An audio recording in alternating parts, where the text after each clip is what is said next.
Good afternoon, everybody. My name is Donna Fiesel, and I'm your host of Donna's Edge Talk Show, where truth matters. Thank you so much for watching every day, Monday through Friday, beginning at 1 p.m. Central Time, as we get to ride home with you in the afternoon. Thank you so much for sharing the shows. Thank you for the emails. I love it. And we've got a lot of emails for Julia Christine. And I know you're going to be intrigued with those emails. You can send future emails to Donna@donnasedge.com, Donna@donnasedge.com. I treasure every one of them. Okay, so if you'd like for me to try a different type segment, a different idea, you want me to learn how to make something with you, I'll be glad to do all of that stuff. Any suggestions are always helpful because the show is about you. You're the reason we do this. You can find us on the radio at icradio.media, where we are Fox News affiliates. You can also find us on television, Channel 182 Charter Communications, and Abundance Television syndicated on Roku, Apple TV, and Amazon Fire. And again, all the social media sites. You can find us on YouTube, Facebook Live. If it's a social media site, we're probably on it. But thank you so much for watching. Julia Christine is with me right now. Good friend. Hey. And I am so glad we got to meet each other. It's the honor of my life. I am Thank so you. happy. So tell us a little bit about you, because you're an author and a speaker. You do all this great stuff. You have your own My little podcast. My name is Julia Christine, and I call myself an intuitive healer. And what that means for me is I help people with their energies and clearing energies, aligning chakras, things like that. I love, one of my favorite things to do is help people, introduce people to their own inner beings and their inner child, so that they can start listening to their intuition and not all the noise that we live in, And so I do have a daily podcast. It goes anywhere between 7 to, let's say, 12 minutes a day. And where we start the morning off with a little bit of encouragement and some breathing to kind of get in tune with ourselves again, so that we can lead our own lives and not be terribly influenced by the world around us. And that's every day. There's so much noise behind us. Mm-hmm. So much, and it's so distracting. Mm-hmm. And we've got to take care of ourselves so we can take care of others. 100%. 100%. I get that from you, by the way. What was that? That's from you. I do. It's very true. And I think we'll come back around to that a little bit later today as we talk about some. I hope so. Now, a number of the emails I've been receiving have been about narcissism. What is it, and that kind of thing. And good job. Thanking you for your input and that kind of thing. It helps heal lives and the different things. But several folks after the last show wanted you to talk about how to find a safe place. Right. And I think that's a beautiful, actually, when you told me that, it was like, wow, that makes me actually really excited, because it means that people are but that people want to find that safe place, that people want to nurture themselves. And that is so vital, not only for ourselves, but for the impact that we then have on the world, really, and not just the world around us, but the actual world. So I think that there's a couple of approaches to finding a safe space. The first thing to do is to remember that you within yourself always have a safe space. We talked very briefly about this last time, of as far as if we just take 3 breaths in the morning, take 3 deep breaths right now as I speak. And as you do that, notice how unintentionally, all of a sudden what happens is you are kind of enveloped by this calm, this peace, rest. And that is you connecting to you. That feels safe. There's not all that noise we were talking about. There's no pressure there. There's no worry or frustration or stress. It just is. And that is so important to connect to on a regular basis, so that you can carry that with you and not be as affected and pulled into stress and worry and anxiety and depression and all of these things that are so a part of our human existence, that when you can connect to your inner being and live a soul-led life instead of an influenced life, you are going to just be happier. Let's just put it that way. And so that is the first thing, is to remember that you are safe. And the more you claim that for yourself, the more true it is. I actually had a friend who I have a friend, and she's come so far, but boy, when I first met her, she was the worriest worrier I've ever known in my life. This woman could worry about anything I worry because I have nothing to worry about. Exactly. Wait, what's going on? How come there's nothing to worry about? And that, no, you think I'm exaggerating, but that is who she was. And so what we did was we started off with I am safe, and we would just breathe together. And I would just say to her, breathe in, I am safe. Breathe out, I am protected. Breathe in, I am safe. And just keep doing that. And it's not just that you start to believe it, it's that you know it's true. You already know within you that it's true. And that I think that we've talked a lot together about fear, and that how our world, our society stirs up fear. It's how it gets us to do things, move ways, blah, blah, blah, believe things. When we can remind ourselves that we are actually safe and there really isn't that much to fear, that we can move forward. And she told me this was probably just after a couple of weeks, maybe even 1 week of us doing this, like, get up in the morning, take a couple of breaths and say that to yourself 3 or 4 times and move on with your day. That's it. She used to have a fear, like she would get worried in the car because of all the drivers around her. She knows she's a good driver, but she's so worried about getting in an accident. I was like, well, that's the best way to get in an accident, is to worry about getting in an accident. And that's because, kind of veering off subject, and I promise I will come back, where you've put your energy or your focus, your energy goes into. And anything you put your energy into, based on the universal law of attraction, you're drawing that thing to you.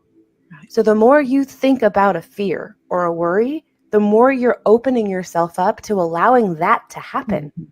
So let's not put our focus on our fears or our worries. Let's say, I know that I'm safe and that all will be well, and change our thoughts. Think about something else and say to myself, I am safe. I am protected. I don't need to worry. And I had her say that when she'd get in her car every day. And after a week or so of doing this, she was running around frantically, like she was so stressed. She was in a hurry. She couldn't find her keys. And she was like, and you know that heightened feeling where you've got to get out of the house and you can't find your keys. And she was feeling this way. And she stopped in the middle of the room and she said, Julia, I just remembered what you said. I planted my feet and I took 3 deep breaths and I said, I am safe. I am protected. And she did that a couple of times. Another really good one is I am worthy. Oh my goodness, that is a big one. And she said, once I got into that calm space, just from 3 breaths, all of a sudden I knew exactly where my keys were. I knew exactly. And I'm not saying that you're going to find everything you lose if you breathe like this, but I am going to say, coming to a space of calm, of settle down, release all of that mm-hmm. heightened tension, mm-hmm. Come back. And now all of a sudden you can think more clearly. You cannot think clearly when you're vibrating no, you can't. You got to settle down. You got to take those deep breaths. So to answer that question, that is definitely a safe space right here. You are a safe space. Carving away time to go to a park, to go to spend time outdoors. If you have a lake or an ocean where you are, or whatever it is, spend some time outdoors. And I'm not kidding. I do this every morning when I go outside, and my neighbors know I'm a freak, but I don't think you're a freak. Oh no. I literally go into a space where the sun is shining. The sun is on the sidewalk. So I'm going to stand right here and I spread my arms and I look directly at the sun. Usually my eyes are closed, but and I just allow that sunlight and that energy to pour into me. And I'm not kidding. There was a time last week where I was feeling headachy. I went outside. I walked around. I felt so good. I walked in my house, instant headache. I was like, I'm going back outside. Mm-hmm. And I took my calls outside because I was like, no, that's where I need to be. Being outside, being with nature is a safe space. And if you feel like, oh, it's so noisy. I live in New York. I totally understand outside noise. But I can tell you that I can meditate on a subway. Mm-hmm. I can just quick caveat. I say meditate, breathe. That's all I mean. We will definitely talk about this, and we've said this before. I've said this before here. Excuse me for being blunt about it, but as a society, we bastardize words, and we twist them to mean something that we think they mean, and we lose sight of what they really mean. What and we want meditation, to mean. exactly. And meditation, from me growing up, I was told that meditation was evil because it's not prayer, but it is. It's exactly prayer. It's literally taking a moment to breathe, to commune with your higher power, with nature, with the energies of the universe, whatever works for you.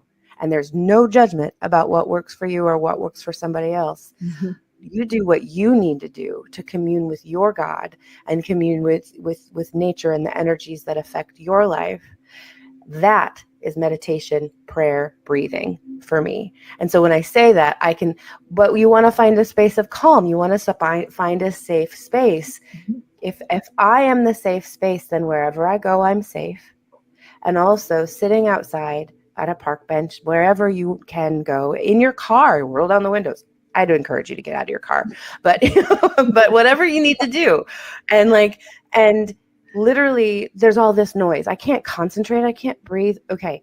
Close your eyes if you're comfortable. If not, look down at the floor and take those deep breaths and focus on the noise. Listen to the noise and notice a couple of things. There's nearby sounds. There's far away sounds. So like when I'm sitting in my house, we're talking about being outside. The cars driving by, those are nearby sounds. The pigeons cooing around me, those are nearby sounds. The plane flying across the sky, the siren in the distance, those are faraway sounds. Whether they're pleasant sounds or not, we're going to let that go. We're just listening to the sounds. And we're going to notice that I don't have to do anything to hear the sounds. I don't have to do anything to avoid hearing the sounds. The sounds are coming to me. And then what we do is imagine putting that on an album. When you listen to music while you clean your house, are you listening to music? No, it's in the background. It's not what I'm focusing on. And so when we take all that noise and all those sounds and we put it on a soundtrack and we label it Breathing Today, September, the 16th, 9 a.m., cool, that's my soundtrack for right now. And that's what's playing in the background while I focus on I am safe. I am worthy. All is well. Whatever feels good. That's amazing. And it's a practice. So allow yourself time. And you can be distracted because all of a sudden your focus goes to the screaming child running by you or whatever that is. And that's okay. You just pull your focus back to what you were and allow everything else to go back into the distance. Those are the best ways I find of finding a safe space.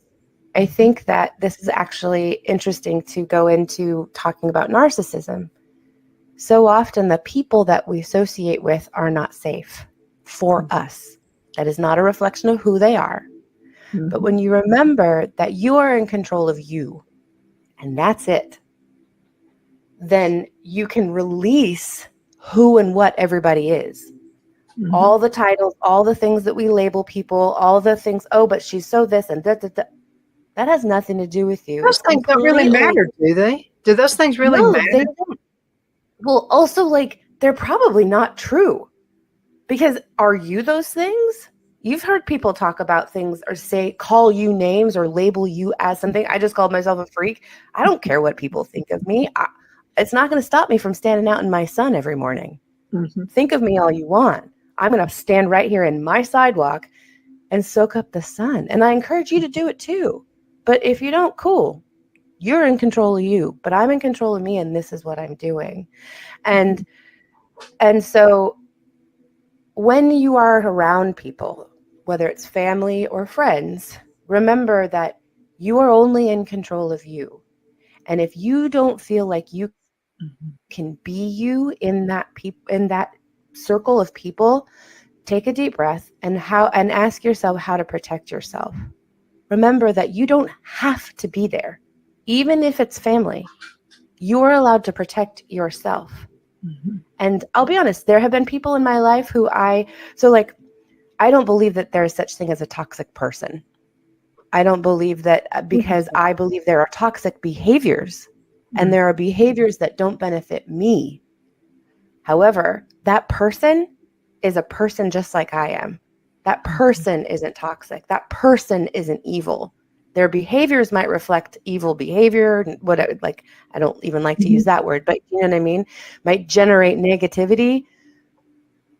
But they as a person are either misguided, misunderstood, insecure. So much of the world's evil comes from insecurity and this feeling of lack of power, lack of control. 100,000% agree with that. Let me ask you a question about are safe places sometimes intentional? And the reason I'm asking that is I've been to New York several times, and every time I go, I love to go where the 9/11, where that happened. So I didn't notice this until about the third time I had went, and there was a lady standing next to me, and she said, the reason I asked her why she came, and she said, I get peace of mind. And I said, really? I said, you really do? She said, but have you noticed you can't hear the noise of the city when you're here?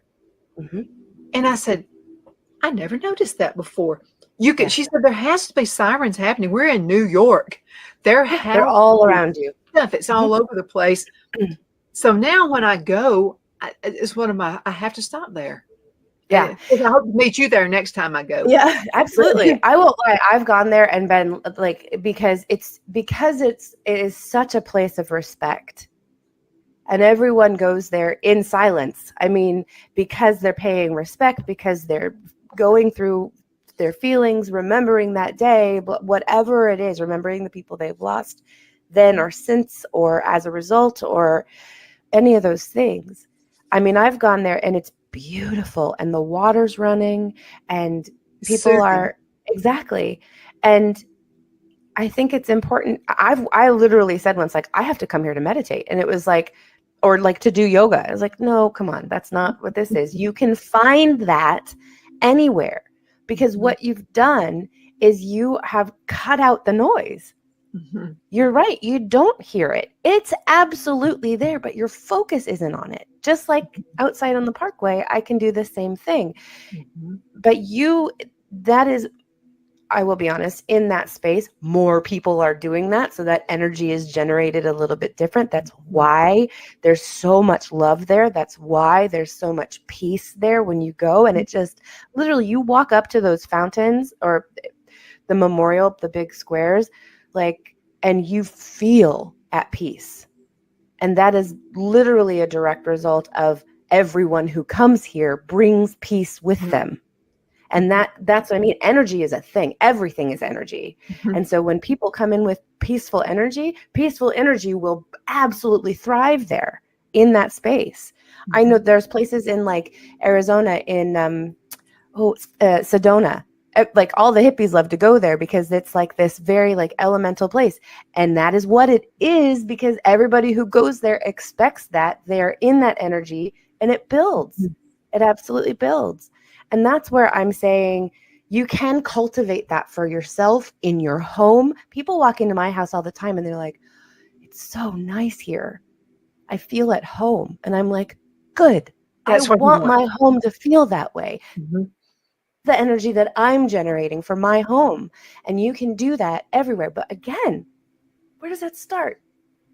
It starts right here. When you want to find a safe space, remember that you are safe. And you can take that with you everywhere. I believe in the higher calling, the higher being of God. And so there are times I say, God, send me to a safe place. I've done that. I know this was a business trip. The first time I went to the memorial in New York. And so it was a crazy, fast paced, people were arguing. It was just, and I just don't like to be around arguing. Right. And this was within the company I was associated with. And there was an upheaval. I mean, there were a buyout, all this stuff was going on. Yeah. And I just said, we were on a break and I said, God, send me to a safe place. And for some reason, I wound up going to the memorial. And that's where I met this nice lady. Yeah. That said, just listen, you can't hear you can't hear the traffic. You don't hear a siren. Right. You're none of this stuff. Yeah. So it's interesting. I think that's really important because remember, I'm a word person. You guys know that. I'm a vocabulary person. And so I think when you say, God, send me to a safe space, what do you mean by that? You are safe. You're in a protected building, surrounded by people. Nothing's going to happen to you there. But what you wanted was a calm and peaceful place away from conflict. Right. And that's what you found. And that's where you were led. And so, but the whole time you were safe. So when you say, I need a safe place, take a minute and say to yourself, what do I mean by that? What do I really need in order to feel more safe? I don't like this conflict, so I need a place where there's no conflict. I will feel safe in a space where there's no conflict. Well, do you think it really depends on a person's background? Because I grew up in a not so loving family. I mean, it was constant conflict every single day you could expect it. And so to me, when people are arguing, I mean, I turned the television off.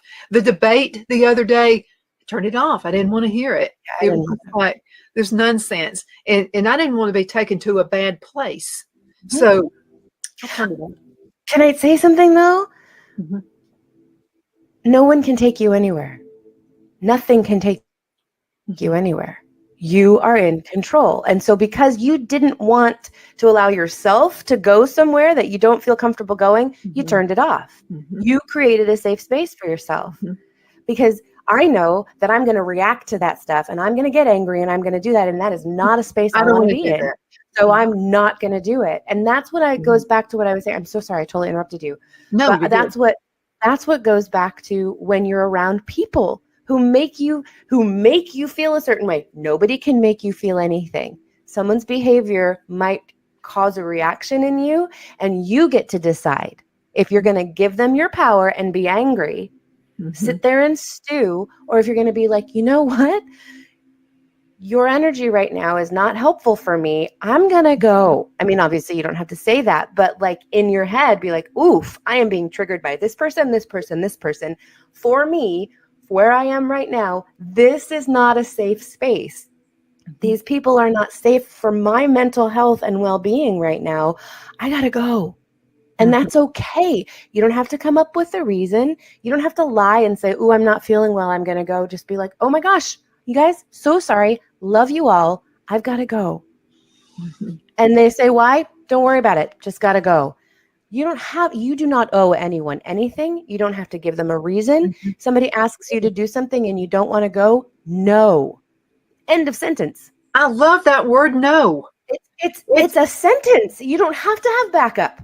You don't have to give a reason. Even sometimes we explain too much, and all it is verbiage. You don't have to do that, right? Right. Well, and then you end up lying, or like, what can I say to get out of this? I've done that before. You want to lie? Totally. And you can lie, but like because that's not a harmful lie.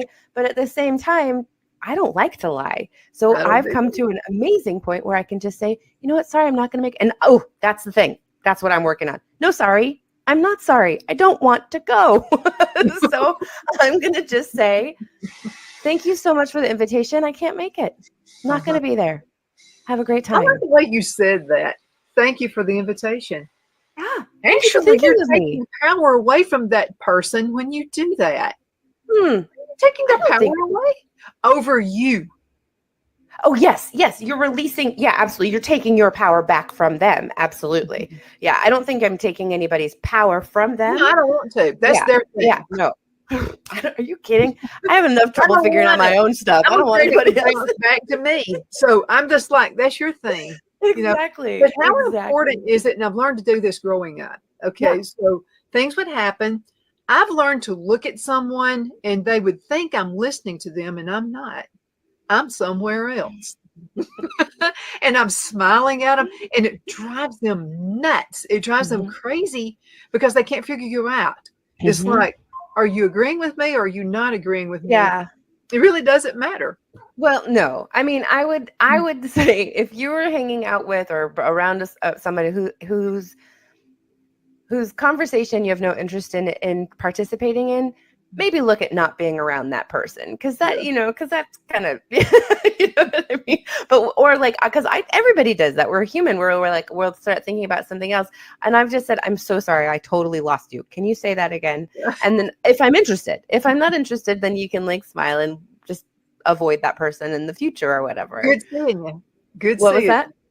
You can say something like that. And I've done this before. It's so good to see you today. I got to move on. Yeah. Or even, I'm so sorry. Or it's that apology again. My mind is a million places all at once.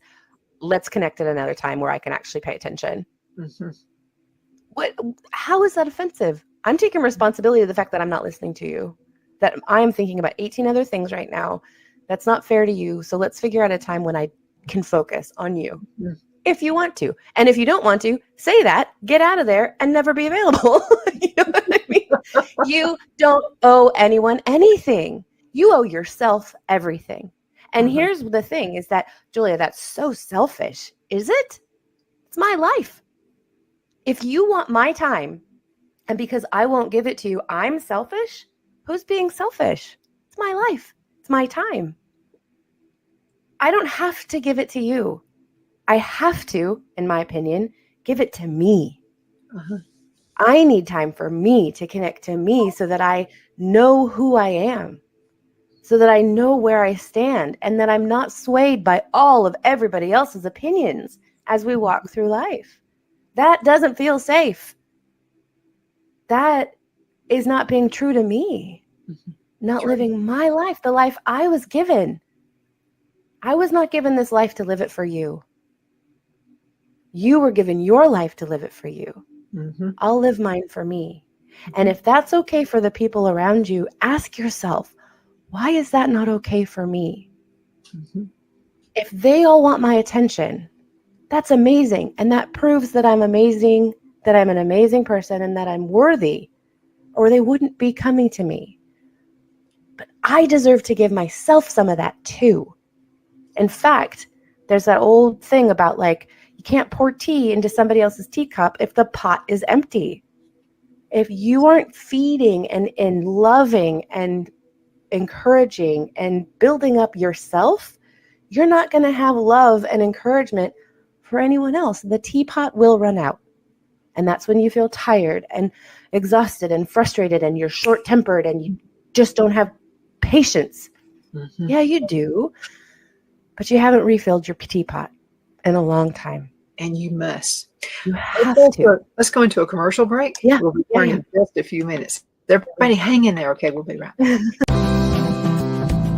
Twin City Used Car Sales has been serving drivers in the Northeast Alabama area for years with a quality selection of late model used cars, SUVs, and pickup trucks. On top of our extensive selection and competitive prices, we offer professional auto financing services for used car buyers of all credit levels. Whether you've just begun your search or you're ready to secure your next vehicle, at Twin City Used Car Sales, you will drive away with the vehicle of your dreams. The sales and finance staff at Twin City Used Car Sales looks forward to serving you, and you can apply for financing online before your visit to our used dealership in Gadsden, Alabama. Check us out on the web at twincityusedcars.com or go by our location at 901 First Avenue, Gadsden, Alabama. We sincerely look forward to serving you.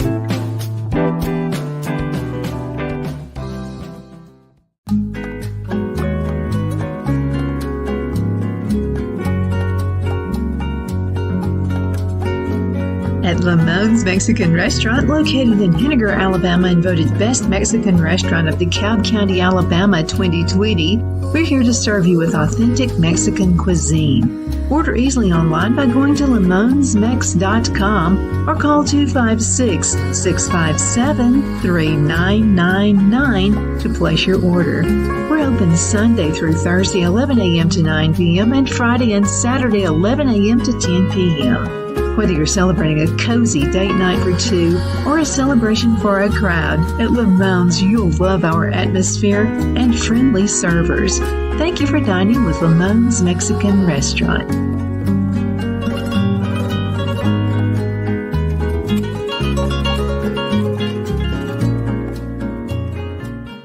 At Liberty Bank, we're all about community, whether it's to help with a charity fundraiser or help families in need. Toys at Christmas or a local football team, we're here for you. You see, we realize the importance of family. Sometimes it's to build a new home or necessary home repairs. We're here for you.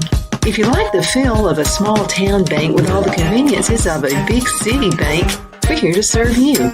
You will find us at any of our convenient locations in DeKalb, Marshall, Etowah, and Blount counties in North Alabama. You can call and speak with any of our friendly staff at 256-659-2175 or check us out on the web at libertybankal.com. And thank you for your support of our community. Member FDIC Equal Housing Lender.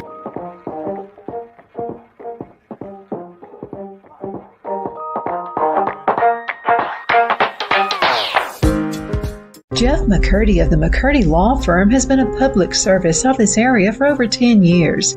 McCurdy, a member of the Henniger City Council, serves as prosecutor for the town of Sylvania and was named public defender for the city of Rainsville.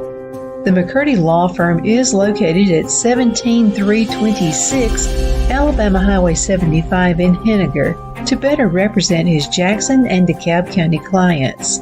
If you need to be represented by a true public servant with proven success, call Jeff at 256-996-8701 or send a private email to mccurdylawfirm@gmail.com. No representation is made that the legal services performed is greater than the legal services performed by other lawyers.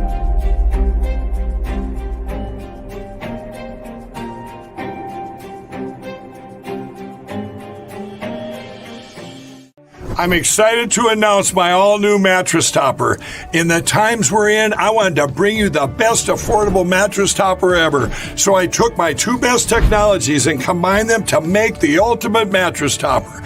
And now you can get it for as low as $69.98. Queen size, only $99.98. It all starts with my famous MyPillow foam that provides you that overall full body support. Second is the individual comfort supports that give you an amazing custom sleep experience.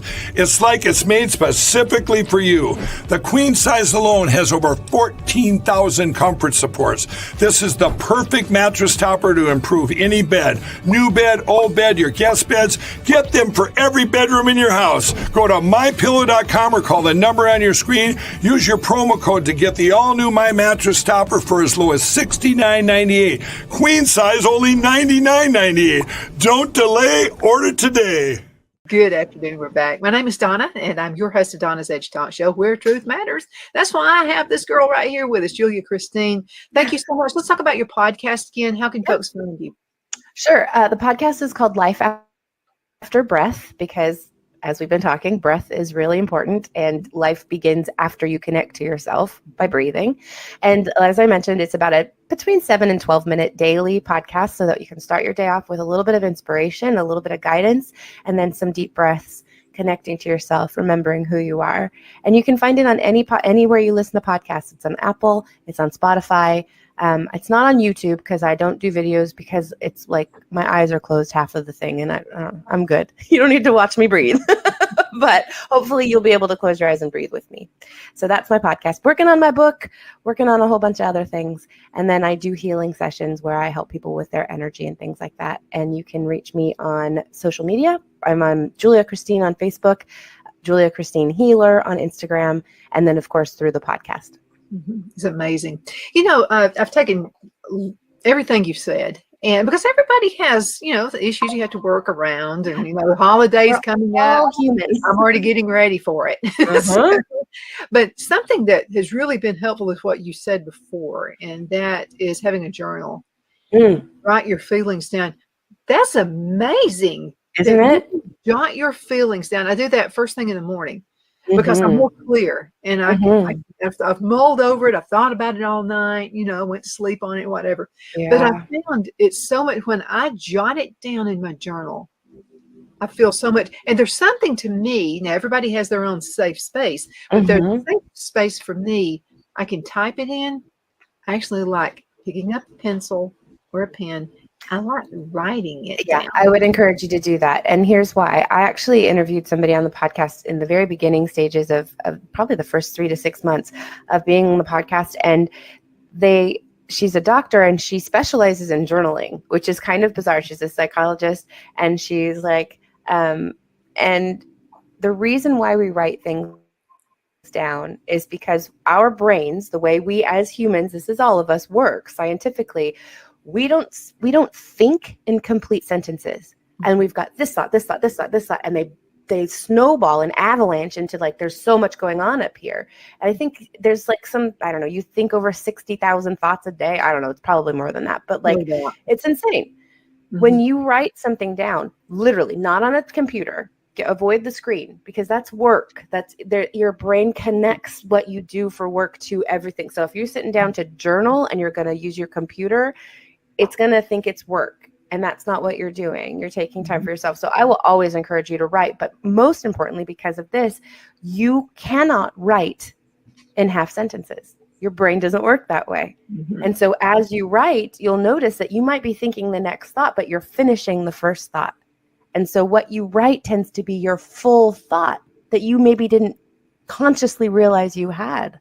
Mm-hmm. And the best part, so that's why writing it down is so effective because it actually allows you to function fully instead of in all these like short stop gaps that we do. But the other thing is that if I had a bad experience and I want to talk to somebody about it, and I call my friend and I was like, this is what happened and this is what they said and this is what, and like, again, we're all human. We all do it. We all have our sides of the story, our perspective of what happened. But my friend loves me and she's going to have my back. And so she's going to, that's bull. This is this, this is this. And so now all of a sudden, now we're riling each other up. Mm-hmm. Am I letting go of that? I called her to be able to talk to her about it so that I could let go. But what happens is 2 hours later, we're still back and forthing about what happened. I'm still upset. And she's fueling that fire because she loves me and supports me and my perspective of the story. Mm-hmm.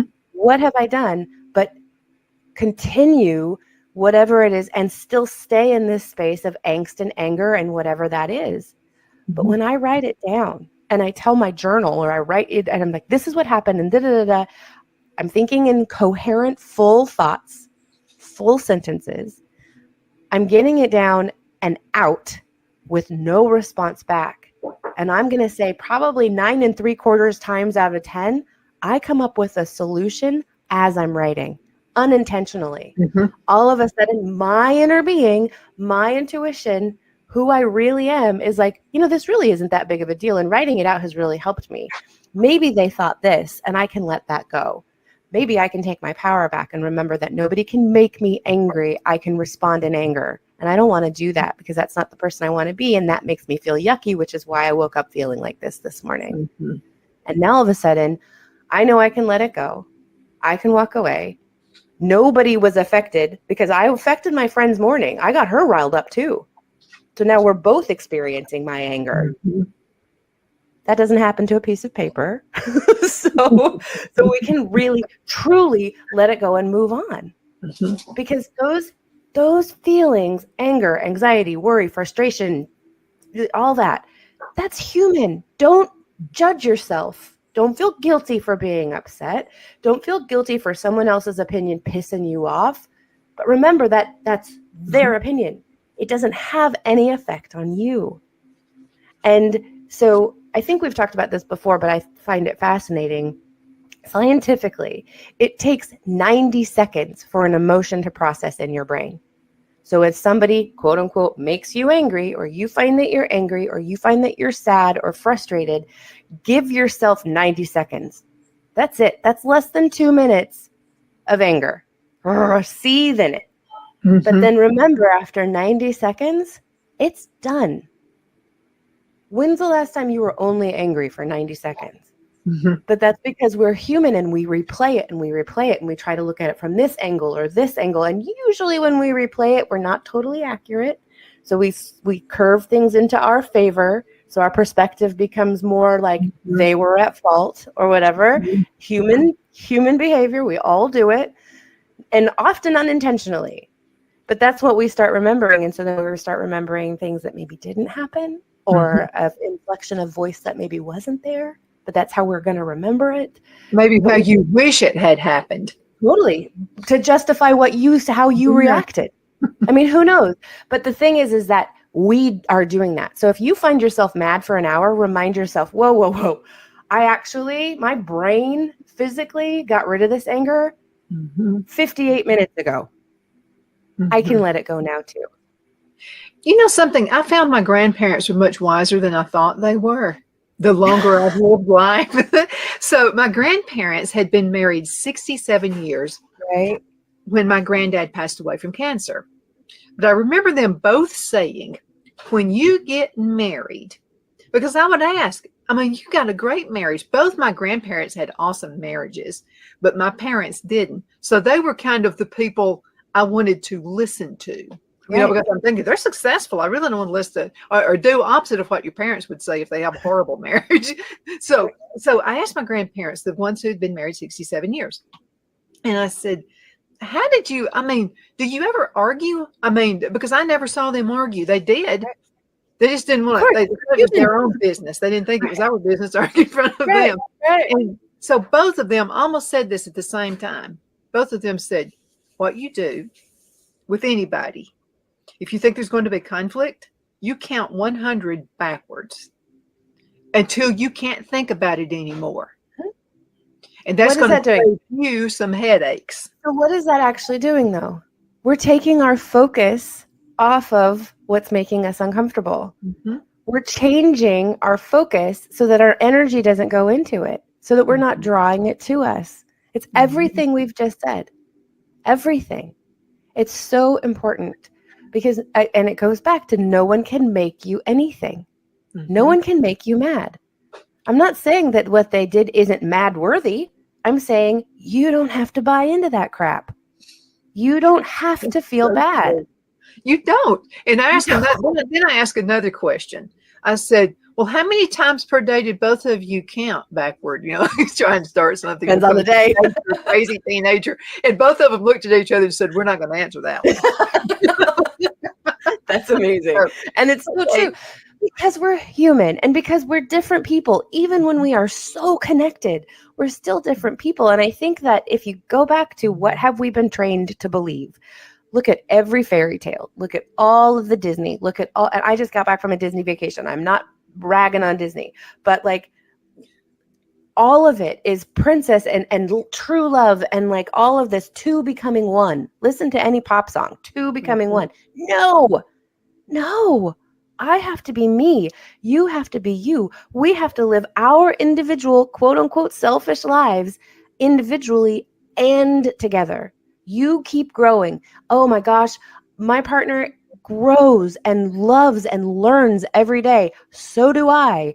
And yet together, we're learning to love and grow together. But we're still our individual people living our, like figuring out what we need for our individual lives.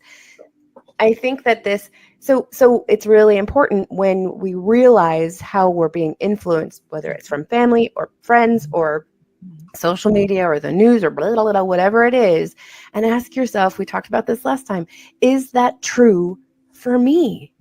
I grew up believing very specific things. I was a part of a very strict religion, and I got to a point in my life where being a part of that religion actually hurt me. And I had to pull back and go, okay, this pain is not incongruent with everything I've learned about this God and about this religion. So whoa, let me start asking some questions. And I pulled back and I said to myself, is this still true for me? And the answer was no, because here's my evidence of how it's not true. And here's my evidence. And let me go back and figure out how this actually was developed. And oh, wow, I wasn't taught that. I wasn't told that this is how this came to be. I wasn't told this. Interesting. I can bypass that and decide to continue to believe. And that's awesome. Good for you. But that doesn't work for me. The same thing. My mom taught me specific things about how to be whatever. You're taught how to be a woman or how to take care of your family. That's not true for me. Do You know what I mean? And that's cool. That's what makes you you. That's what keeps this universe expanding, is because we all have our own beliefs. And that's really important. You don't have to believe, just like your friend who we always talk about, who she's a Baptist because her mom was a Baptist, because her grandma was a Baptist, because her grandma was a Baptist. And that's awesome. Be a Baptist. Then that's true. You. Or are you just doing it because of what has been in your family for 8,000 years? Cool. If that's what you want, no judgment. But I want to encourage you, especially if you're feeling that conflict or unsafe, ask yourself, are the things that I say that I believe true? Even like when I was starting to really feel like I needed to quit my day job before I moved into healing and coaching and stuff, I was like, but I love my job. And I had to ask myself once, crying, miserable, working 80 hours a week, do I love this job, or have I just told myself that for the last 8 years? And then I started to look at, well, I hate this part of my job and I hate this part of my job. And like every day I'd be like, oh, I like this part of my job. And I started to be able to like balance it out. And it was like, I keep saying I love this job. It's not true. I don't love this job. I'm actually miserable. But we get in our heads that because we're here and because this is what we've chosen, it's what we have to do. But here's the best part about making a choice. You can make another one. You are not stuck because you chose something. Well, you also evolve. You evolve into different things. I mean, Totally. I'm not the same person I was when I was 20 years old at all. Thank God. I'm so happy about that. Oh my gosh. But there were things of conflict, though, because, and especially growing up in the South, you always hear the woman barefoot pregnant and all that kind of stuff. You know, it's not just in the South. And all that kind of stuff. But then I started doing a little bit of research, and I started asking people who knew the actual Bible. The actual Bible, because some people would make you feel bad because you're ambitious and because you own a business and you're a woman and you own the business, until a minister's wife told me once, she said, you need to read the last chapter of Proverbs. And I mean, really dig in on it, because that last chapter of Proverbs, the woman was a business owner. She went out and bought a vineyard and made a profit. And there are several examples of that throughout the Bible where Lydia bought purple and sold purple. That was very significant. She owned her own business. And a lot of people don't know this. They think Cleopatra just laid around on a bed all the time eating grapes and chocolates. She was a businesswoman. Are you kidding? She was a ruler. She didn't just lay on a couch. I mean, she did things, and it's okay to do things. There's so much. And I mean, we can dive into all kinds of stuff about what's been removed from history. I mean, it's happening in our country now. People want to remove things from history because it's hard to look at, but it happened. You can't remove history. And so as we have these ideas of who Cleopatra was, or who these figures, these iconic figures are or were, whether they're in our Bible or anything else, and more is being discovered about the impact they actually had, or decisions that they actually made that don't line up with this preconceived idea of who they are. And that's where I get to say, do I want to ignore that and continue to believe that like women are, you know, this other thing, or that this woman was or this figure was, or do I want to really understand what happened and who that thing was, and take it for what we know? I mean, let's be honest, that was a gajillion years ago. So what do we know? But like, you are allowed to question things. I think so often we're told just to, like, especially when you get into, honestly, politics and religion, is like, stop asking questions. Just, this is the way we do things.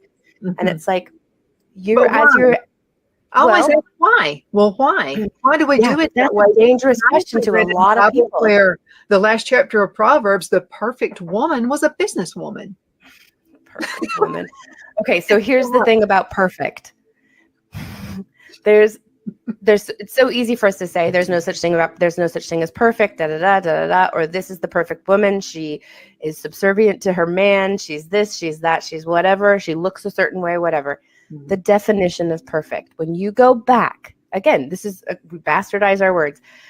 When you go back to the etymology of where the word perfect comes from, The word perfect means to strive for better, to strive for more, to continue working towards greatness, let's You say. strive towards perfection. Exactly. So if you are continuing to try to improve yourself, to try to do something better, to try to make your artwork better, to try to make your work better, to try to make your family better, please try to make yourself better, whatever that is. You're already perfect. When you give up and you say, well, this is as good as it gets, there's no perfection, quote unquote, in that. And that's cool. There's no judgment coming from me.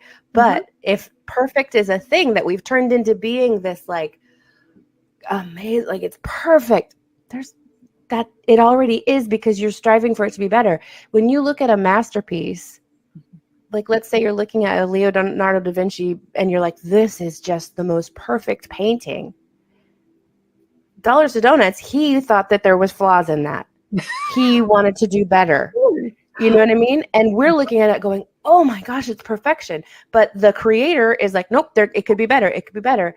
Not just because he's a perfectionist, but because he already is perfect. He's striving for better. And we as humans always will. That's the only reason we want things, we desire things, is because it makes us feel good. Whatever it is we're desiring, it's going to make us feel good. And so we go after it. And the same thing is true in looking, like as you're building something. If you're a creator, I bake. Trust me, I made some flatbreads. My palms still hurt. That dough was so tough. It was terrible. I'm going to do better next time. Because I'm perfect. But and I'm striving for better. But see, we have to, whether you have kids or not, you have nieces, you have nephews or what, there are people who are looking up to you. And if you give up because you think, well, I'll never be perfect, which I really don't think I'll ever be perfect because there are too many things to learn. You're always evolving. I mean, how could you ever meet that pinnacle? But do you see what I mean, Donna? Because of that, because you're always wanting to learn and grow, and you already are perfect. Thank you for saying that. Absolutely. I mean, thank you for saying that. But it's true. By definition, it's true. But you have people who are watching you. And if you're the person who gives up easy, if you're the person who can't see there's another way, and if you don't do research, I mean, but okay, what if I had stayed to the old thoughts where, you know, the woman stays at home, the woman has no ambition. I mean, where would I be right now? I'm into making my life better and the life of others around me better. I'm thinking, what if we had a depression? I want to be able to I want to grow food so I can freely give food to people who need it. Right. I think that's awesome. And I love that you're forward thinking and that you're thinking of others. I'm going to encourage you, just like I would everybody, to start with your safe self and make sure that you are doing this because you want to, and not just because you're doing it for other people, and definitely not out of fear of what could happen. Because remember, where your focus goes, your energy goes. And so that means that if I'm focusing on, oh, there's going to be a depression, or oh, we're in a recession, or oh, this is going to be terrible, you're right. It will. I don't want to be right about that stuff. So I'm not going to say it's going to be bad. I'm not saying I walk the streets of New York at night. Like that does not sound good. That's not what I mean. That was a bad one. But let me rephrase. You and I are friends. I walk home at night. My mind. I walk home at night in New York City. Whoa. Not what I meant. Don't get any ideas out there. You're going to get all kinds of emails. But you know something, this is another truth, okay? When you were saying that wasn't even a thought in my mind, because I know you. I know you as a human being. I really do. I would never think that, and I would talk to people about it. I mean, it would be like, what? Anyway, what I mean is I am aware. But am I terrified? Am I afraid of every person who's walking towards me? I think I may have told you this story, but I'd been here for a couple years and a friend visited me for the first time. We were out, we were drinking, and we were having a good time. So we both are a little inebriated and we're walking home from the subway. And a gentleman is walking towards us, and she grabbed my hand and stiffened up. And I was like, what's wrong? And she was like, that guy. I'm like, yeah, he's walking home. So are we. Like, now, am I aware that there's a man coming towards me? Absolutely. Am I aware that, like, am I conscious of his movements and, like, If I need to protect myself, absolutely. Be aware of your surroundings. But I'm not going to pour fear into the fact that every time I walk home at night, I'm going to get attacked. And that's what the world around us wants us to do. Ladies, be careful of this. Ladies, be careful of this. Sure, be careful, but let's not feed into that fear frenzy. I'm not going to put my energy there. I have a security specialist who has been on my show for 19 years, by the way. He really knows his stuff. And he said a lot of women and men are attacked because of their behavior. He said, if you walk around like, oh, somebody may get me, you're actually making yourself vulnerable to an attacker. But if you walk up like I mean business, they're going to think twice. As a matter of fact, he said, if I were an attacker, I wouldn't attack you. He said, because you have to walk with purpose. You have to walk with a meaning. Absolutely. And I'm gonna say, hi, have a good evening. Safe travels. Mm-hmm. Because what does that hurt me? And that's going to disarm somebody who might have, I remember I walked by this gentleman once. I walk a lot. And he had this scowl on his face. And I smiled and said, good morning. And I kept walking. And it was like, oh, wow, that was a scowl. Never, wow. And I did my business and I turned around and I walked back and he was still in that area. Because people like hang out at storefronts and like the little mom and pop shops and, in the neighborhoods and stuff. And I walked by and this time he saw me and his face lit up and he had a huge smile on my face and he said, good morning to you too.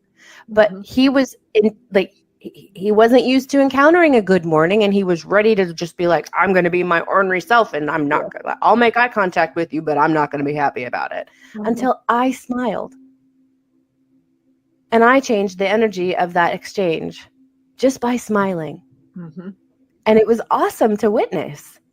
And I would imagine that aside from me, the next person he encountered, he probably wasn't so gruff. And so, but I didn't do that for him. I did that because that's how I live my life. I'm going to make eye contact with you and I'm going to say good morning. Or if you don't make eye contact with me, I might not say good morning, but I'll have tried. I'm still going to be that welcoming presence because that's who I am and that makes me feel good. Now, gratefully, it does have an effect on other people. We do have an effect on other people. People do watch us. What they do with what they see is not our responsibility. Because again, what am I in control of? I'm not in control of all those people. The people that I work with, my clients, my friends, they're on their own journey. I can tell them, I can guide them to what might be best or a different approach. Even how we're talking here, start with you. Take those 3 to 5 minutes in the morning to breathe. That is my guidance for you. It will change your life. But I can't make you do it. I can guide you to it. And then I have to let you do what you want to do because it's your life. Well, it becomes a habit. And so how many days of doing something does something turn? 1 minute left in this segment. How many times do we have to continue doing things before it actually turns into a habit? There's all kinds of theories and statistics around this, and I don't really remember because I've heard so many different ones, but I know that after 2 weeks of daily breathing, you're a different person. There's a study that did people who never meditated, they spent 10 minutes a day breathing for 2 weeks, and their DNA changed. They took blood work before, they took blood work after. Their blood changed. Mm-hmm.